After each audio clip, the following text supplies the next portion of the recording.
బనకచెర్లపై వివాదాన్ని రెండు రాష్ట్రాల సీఎంలు చర్చల ద్వారా పరిష్కరించుకోవాలని సూచించారు. సిపిఐ జాతీయ కార్యదర్శి నారాయణ కొంతమంది ప్రాంతీయవాదాన్ని రెచ్చగొట్టేలా మాట్లాడుతున్నారని మండిపడ్డారు.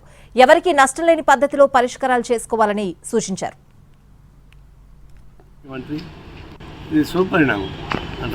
ఆంధ్ర రాష్ట్ర ముఖ్యమంత్రి, తెలంగాణ ముఖ్యమంత్రి సానుకూల వైఖరితో ఏడైనా వెనకబడ్డ ప్రాంతాలకు నీళ్లు కావాలి, సముద్రం పోయే నీళ్లు ఈడ ఆపుకుని ఎదురు పరుచుకోవడం మంచిది. దానికి అవసరమైతే కేంద్ర సహాయం కూడా తీసుకుంటే బాగుంటుంది మా సలహా కూడా. ఆ విధంగా ఒక పరిష్కార మార్గానికి వస్తూ ఉంది, అది అవసరం.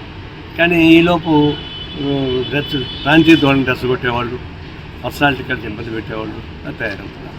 అది మంచిది కాదు. ఒకరోజు రెండు రాష్ట్రాలు విడిపోయినాయి. ఈ రాష్ట్రం విడిపోయినంత మాత్రం తెలుగు వాళ్ళు శత్రువులేం కాదు. అది అందులో ఎవరికి నష్టం లేని పద్ధతిలో పరిష్కారం చేసుకోవాలి తప్ప రెచ్చగొట్టే పని ఎవరు చేయకూడదు.